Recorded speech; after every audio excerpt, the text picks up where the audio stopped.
하나님 아버지, 한때에는 부름받아 낯선 이 몸 어디든지 가오리다, 이 찬송이 교회와 신학교에서 주제가처럼 불렸는데, 이제 사람들의 입술에서 떠나고 생각에서 떠난 시대를 살고 있는 저희들이 이 믿음의 시련기를 잘 이겨내고 우리의 믿음이 다시 한번 피어오르고 우리의 자손대에 부끄럽지 않은 믿음을 계승하는 그런 한국 교회가 될 수 있도록 하나님 우리에게 용기 주시고 은혜 주시고 주님의 사랑을 다시 한번 붙들고 일어서는 종들이 되게 하여 주옵소서. 오늘 새벽에도 우리를 불러주셔서 기도의 제물 삼으시니 감사합니다. 우리의 기도가 하늘 보좌에 상달되게 하시고 주님께서 우리를 응답하셔서 오늘도 기도로 사는 자들이 어떻게 사는지 세상에 보여줄 수 있는 한 날이 되게 하여 주옵소서. 예수님 이름으로 감사하며 기도드렸습니다. 아멘. 오늘 하나님께서 우리에게 주신 말씀은 다니엘서 6장입니다. 다니엘서 6장 3절부터 11절까지, 다니엘서 6장 3절로 11절인데 1242페이지에 있습니다. 1242페이지 다니엘서 6장 3절부터 11절까지.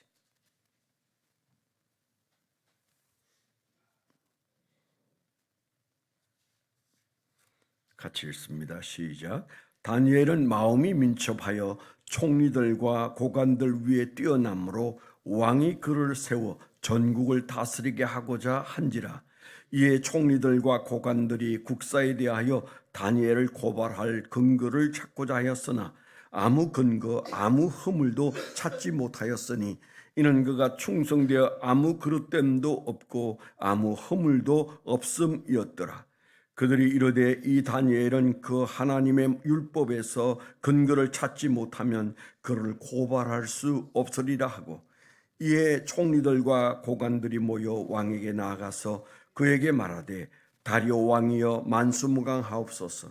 나라의 모든 총리와 지사와 총독과 법관과 관원이 의논하고 왕에게 한 법률을 세우며 한 금령을 정하실 것을 구하나이다. 왕이여 그것은 곧 이제부터 30일 동안에 누구든지 왕 외에 어떤 신에게나 사람에게 무엇을 구하면 사자굴에 던져 넣기로 한 것이니이다. 그런즉 왕이여 원하건대 금령을 세우시고 그 조서에 왕의 도장을 찍어 메대와 바사에 고치지 아니하는 규례를 따라 그것을 다시 고치지 못하게 하옵소서 하며, 이에 다리오 왕이 조서에 왕의 도장을 찍어 금령을 내니라. 다니엘이 이 조서에 왕의 도장이 찍힌 것을 알고도 자기 집에 돌아가서는 윗방에 올라가 예루살렘으로 향한 창문을 열고 전에 하던 대로 하루 3번씩 무릎을 꿇고 기도하며 그의 하나님께 감사하였더라.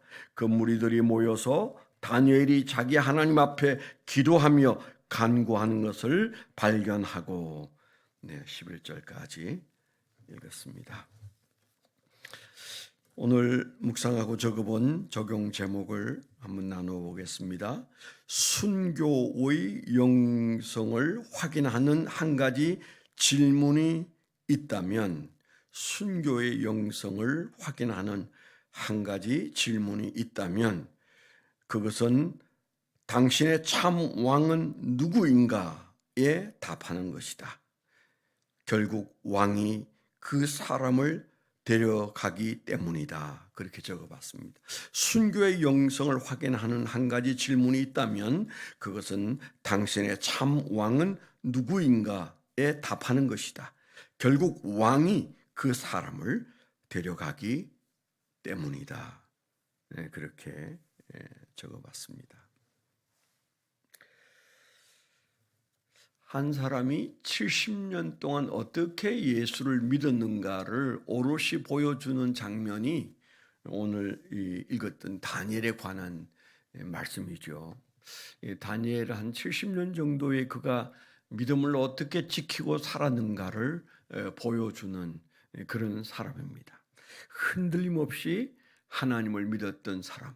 세상은 엄청나게 흔들렸는데 나라가 수도 없이 바뀌고 그 한 나라 안에서도 반정이 계속 일어나고 그래서 다니엘이 섬겼던 왕이 6명이다 혹은 그 고증을 보면 한 8명이다 그렇게까지 말하는 왕이 바뀌고 나라가 3번 바뀌는 바벨론 그리고 메데 그다음에 페르시아 이렇게 나라가 3번 뒤바뀌는 그건 단순한 왕이 이름을 바꾼 것이 아니고 왕이 그 나라의 이름을 바꾼 것이 아니고 다른 체제와 다른 왕이 그 서로 밀고 당겨서 만들어낸 거잖아요.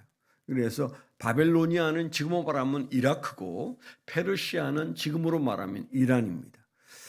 그래서 이라크가 없어지고 이란이 등장한 그 엄청난 역사적 변곡점을 그는 지나가면서 그 왕들의 총애를 받고 사람들의 존경을 받고 하나님의 칭찬을 받고 그거 안 되는 거죠.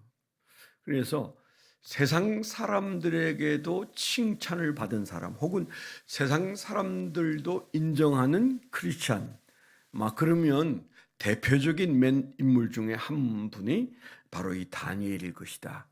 교회 안에는 칭찬을 받는데 세상에서는 전혀 영향력이 없는 사람들이 대부분이잖아요. 그런데 이 다니엘은 세상에서도 빛이 나고 그리스도 안에서도 빛이 나는 그런 사람으로 그것도 70여 년이라고 하는 긴 세월 그것도 나라가 3번 바뀌는 동안 왕은 무려 6, 7, 8번 정도 바뀌는 그때 그는 믿음을 지켜낸 사람이고 그리고 탁월한 순교의 영성을 가졌던 사람이다. 다니엘에 대해서 우리가 할 수 있는 말들이 너무 많아요. 정말 칭찬하기에 정말 입이 마를 정도의 사람입니다. 제 그 손자 이름도 다니엘이더라고요. 다니엘. 우리 한국 이름 외에도 그 미국 이름이 데니엘이에요. 데니엘. 그래서 사람들은 지금도 믿음 있는 사람은 다니엘이라는 이름을 짓고 싶을 만큼 자식들의 이름을 그렇게 짓고 싶을 만큼 그 이름은 대단한 이름이다. 우리가 그렇게 말할 수 있습니다. 오늘 우리가 읽은 말씀은 사자굴에 던져진 다니엘이 그 전에 어떻게 그가 사자굴에 떨어지게 되었는가를 우리에게 얘기해 주는 아주 중요한 대목입니다. 그런데 오늘 우리가 이 전말을 다 아는 저와 여러분들이 그게 있었던 그 당시의 얘기들을 세세히 나누기보다는 그냥 본론에 들어가서 어떻게 그렇게 살았을까? 그 질문이 저와 여러분들에게 항상 있잖아요. 다니엘은 어떻게 그렇게 살았을까? 그런 질문을 우리가 늘 던지고 삽니다. 우리는 지난 불과 몇 년 전 대한민국에 큰 2개의 시험이 있었는데 하나는 코로나 시험이었어요. 코로나 시험을 우리가 잘 이겼다 그렇게 말할 수 있을까요? 저는 한국 교회가 급전직하로 떨어지고 목회자들이 변절하고 목회자들의 신앙이 바닥을 치는 그냥 현상 중에 하나는 코로나 시험에 우리가 졌기 때문이다. 코로나 시험 저는 그렇게 보고 싶어요. 코로나 사건이 아니고 코로나 시험이었다. 그때 교회가 많은 그 타협을 해야 되는 상황 속에서 그만 주저앉았죠. 그때 이후로 우리 기독교의 지형이 바뀌었다. 그렇게 저는 봅니다. 다르게 볼 수도 있지만은 저는 그게 사실 거라고 생각하는 사람이거든요. 우리가 몸으로 겪었잖아요. 코로나를 지나오면서 우리 스스로도 어떻게 해야 되나? 그리고 변해가는 교회, 정치가들의 입맛에 따라 교회가 어떻게 행동하는지를 잘 보았잖아요.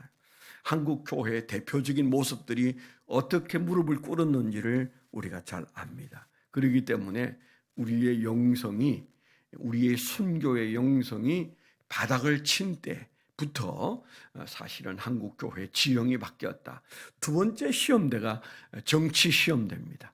좌와 우로 나뉘어서 아주 극렬하게, 조선시대보다도 더 심각하게 싸우고 있는, 조선시대의 그 수많은 당파 싸움보다도 훨씬 더 치열하고 훨씬 더 악랄하고 훨씬 더 적극적이고, 그냥 대놓고 지금은 제가 겪어본 우리나라의 역사 속에 이승만 때로부터 시작해서 지금까지 가장 부끄러운 시대를 우리가 살고 있지 않은가. 어떻게 이렇게 정치가 멋이 없을 수가 있나, 그런 생각이 드는 시대를 살고 있습니다. 근데 문제는 성도들이 그 정치 싸움에 그냥 끼어들어 있는 겁니다. 함몰되어 있는 겁니다. 세상 정치가 어떻게 흘러가든 우리는 고고한 믿음으로 하나님은 뭐라고 말씀하시는가, 그 영분별을 가지고 가야 되거든요. 그게 세상 사람 눈에는 우로도 보일 수 있고 태극기로도 보일 수 있고 또 암흑의 대통령을 지지하는 사람으로 보일 수도 있습니다만은 우리는 그거 아니잖아요. 사람을 따르는 것 아닙니다. 우리 신앙도 우리는 칼빈을 따르는 것도 아니고 알미니우스를 따르는 것도 아니고 우리는 어떤 사람을 추종하지 않습니다. 오직 성경대로, 성경만을 붙들고, 그게 성경에 가까이 있는 사람이 어떤 사람인지, 누가 성경으로부터 얼마나 더 멀리 떨어져 있는지 그것만 분별해내면 됩니다. 뭐가 어렵습니까? 하나도 어렵지 않습니다. 정치를 보는 눈, 시대를 보는 눈, 누가 성경에 가깝고 누가 하나님께 가까우냐, 뭐 그 사람 편 될 필요도 없고 그 세력의 편이 될 필요도 없습니다. 소리가 겹칠 수는 있어요. 우리가 내는 성경적인 언어가 시대적으로 누구에게 가까울 수는 있어요. 그렇지만은 가깝다고 영혼에 가까운 사람들 없습니다. 어느 때는 누가 가깝고 어느 때는 누가 가깝고, 우리가 그럴 때 흔들리지 않으면 되잖아요. 그런데 교회가 어떻게 쩍 갈라져 있습니다. 그래서 어느 편 속으로 들어가 버렸어요. 그래서 저 사람은 누구 편이냐, 어느 쪽이냐, 교인들끼리 이제 다 그 가늠하고 있어요. 저도 많이 들어서 압니다. 아무개는 좌다, 아무개는 우다, 아무개는 극좌다, 아무개는 극우다, 뭐 이렇게 교인들 안에도, 목장 안에서도 서로 다 손가락질하면서 말하고 있습니다. 그거부터 내려놓고 내가 성경적으로 믿는데 그 성경적으로 믿는 사람들이, 말하는 사람들이 누구냐, 어디가 더 가까우냐, 그건 있을 수 있어요. 그건 있을 수 있어요. 거기에서 우리가 교회가 편 속으로 들어가니까 그냥 영성을 잃어버리고, 우리가 어느 편에 들어가면 분별력 잃어버립니다. 자식 편에 서면 세상이 온통 그렇게만 보이는 거예요. 그래서 부모가 가장 우매한 것은 자식 편이기 때문에 그렇습니다. 무조건 내 자식 편이죠. 그러면 그때부터는 안 보이는 거잖아요. 그러니까 우리 한국 교회가 이 편싸움에 끼어들어 버리는 바람에 그냥 분별력을 잃어버렸어요.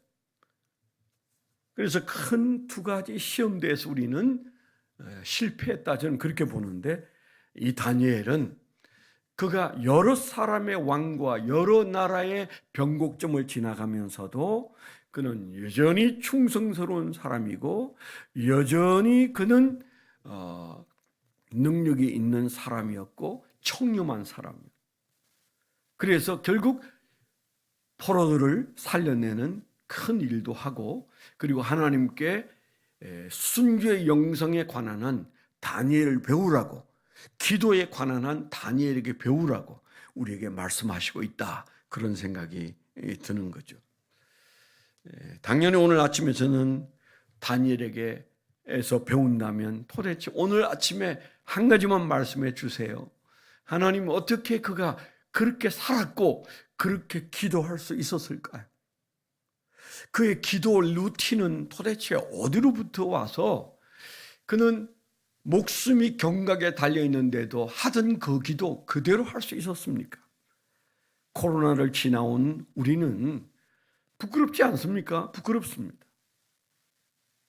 제가 어느 날 코로나가 한창일 때 일부 예배를 마치고 2층에서 1층으로 내려오는 계단에서 7명의 사람들이 한 줄로 올라오는 것을 봤어요. 줄자나 노트를 가지고 올라오는 사람들, 단박에 구청 공무원이거나 경찰이다, 그런 생각이 들었어요.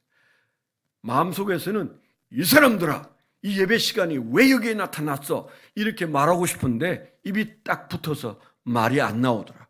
더벅더벅 눈만 껌뻑거리면서 저는 내려오고 그들은 2층 본당으로 들어가는데, 야, 저들에게 소리 한번 지르지도 못하고 나는 침묵하며 그들을 비껴 내려왔구나. 이게 하루 종일 마음이 무거웠어.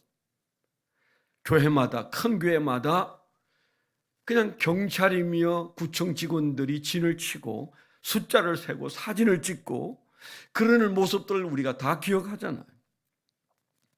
꼼짝 못하고 시키는 대로, 뭘 시키든 그대로 한 교회들이 99%였어요.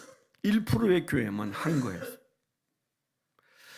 이런 것들을 보면서 저는 참 다니엘을 이 나이에도 배워야 한다, 그런 마음이 들었는데요.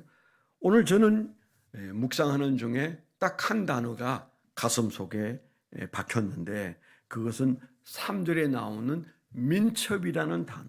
다니엘은 마음이 민첩하여, 그 뒤에 쫙 나오는 내용들이 사실은 이 민첩이라는 단어 하나에서 나온 거예요. 그러니까 가장 대표적인 말로 민첩이라는 단어가 마음속에 보였습니다. 도대체 민첩이라는 말이 도대체 무슨 말인가? 그냥 우리 말이 무슨 말인지는 아는데 본래 뜻도 그 민첩이라는 말이 그런 뜻인가? 아주 그 잽싸다, 그런 뜻이잖아요. 그냥 그 지혜가 번뜩이고 그리고 아주 날렵한 어떤 모습을 말하는 게 민첩인데 그럴까?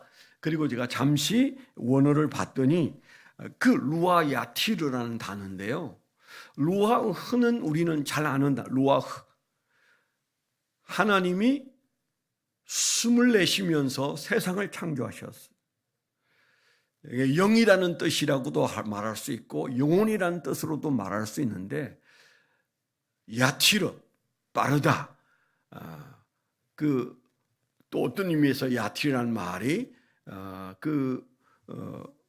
파워가 있다, 뭐 그런 뜻인데요. 그러니까 이 민첩하다는 말은 그의 영이 통찰력이 있고 그의 영이 살아있고 그의 영이 힘이 있고 그의 영적인 파워가 있어서 그런 말이잖아요. 그러니까 이 민첩이라는 단어 안에 그런 영적인 파워가 있는 사람으로, 그런 뜻으로 보이더라고요. 그 말이 맞는 것 같습니다. 루아의 야티르라는 말이 민첩이라는 단어로 표현하기에는 너무 부족한 단어죠. 그러니까 영적 통찰력이 있어, 영적인 파워가 있어, 이런 말로 하면 그 다음이 다 해석이 되어버려요. 그가 어떻게 기도의 루틴을 가지고 죽음을 무릅쓴 기도를 할 수 있었는 것까지 다 설명이 되어버려요. 그렇지 않아요.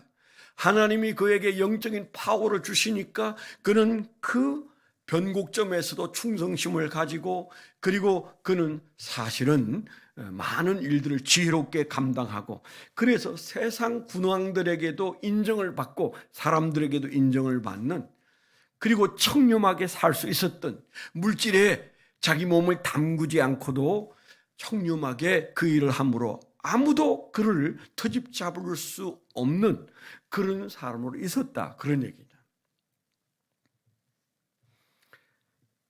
그러니까 이 시대를 사는 저와 여러분들이 실패를 경험한 영적인 부끄러운 자들이 주님 앞에서 다시 정신을 차리려고 할 때 우리가 기억할 것은 민첩해야 된다는 겁니다.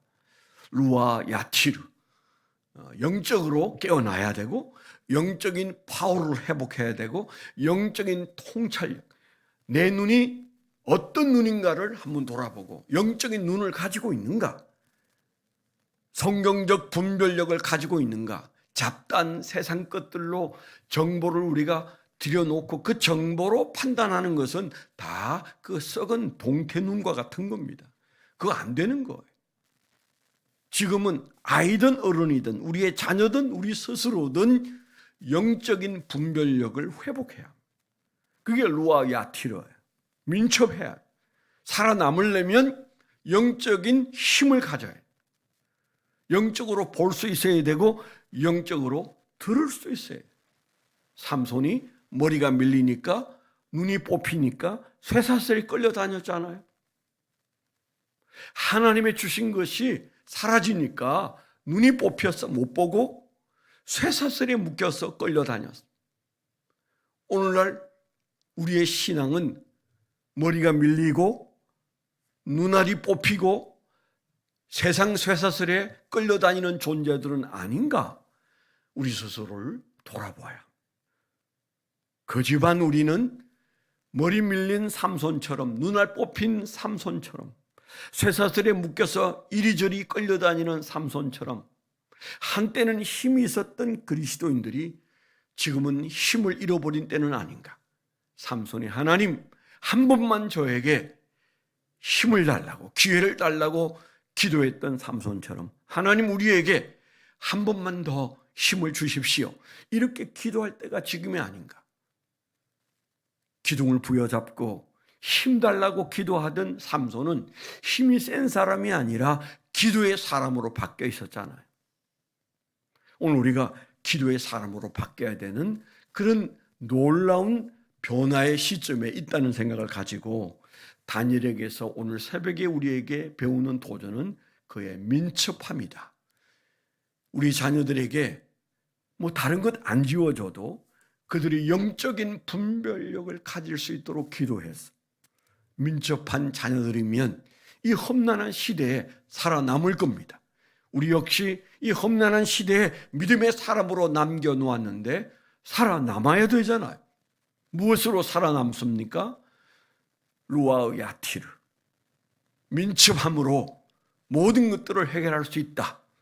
기도의 루틴이 거기에서 나온다. 이런 믿음을 좀 가지고 오늘 새벽에 주여 우리에게 영적인 분별력을 주옵소서. 영의 눈으로 세상을 보고 우리의 처지를 볼 수 있도록 우리의 눈을 회복시켜 달라고 기도하는 새벽이 되시기를 축원합니다. 기도 제목, 첫째는 잃어버린 순교의 영성을 회복하는 한국교회 되게 해달라. 목사님들 지금 눈이 다 풀려 있고 성도들도 마찬가지고 우리의 자녀들은 벌써 쇠사슬에 묶여서 끌려가고 있습니다. 우리의 영적인 상태를 한번 돌아보시고 기도해야 되겠 같고요. 두 번째는 담임 목사님 부부 지금 현재 세미나에 가서 훈련 중에 있습니다.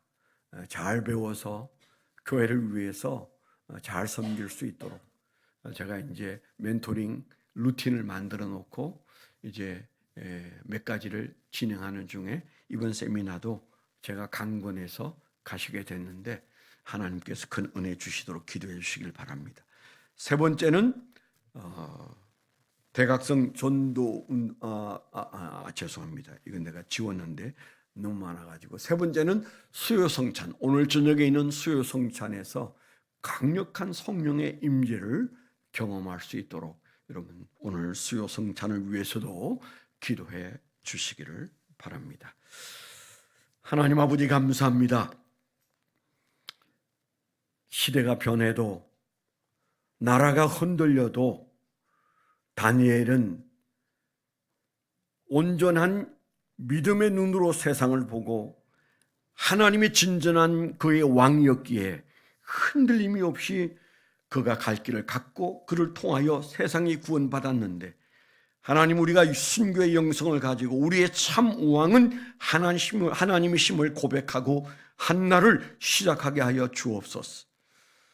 하나님께서 우리의 왕이시면 세상 군왕이 어떻게 변해도 이 세상은 우리 편이요 하나님 편임을 믿습니다. 우리가 정신 차리고 주님을 바라보고 주님만이 왕이심을 고백하고 한날을 승리하도록 인도해 주시고 우리의 자녀 세대도 하나님을 왕으로 섬겨 부끄럽지 않도록 그들의 영성을 붙잡아 주시옵소서. 이제는 우리 주 예수 그리스도의 은혜와 아버지 하나님의 극진하신 사랑과 성령님의 내주 동행하시며 감화감동하심이 하나님을 사랑하는 거룩한 백성들의 생애 위에 지금부터 영원토록 함께하여 주시옵기만을 간절히 축원하옵나이다.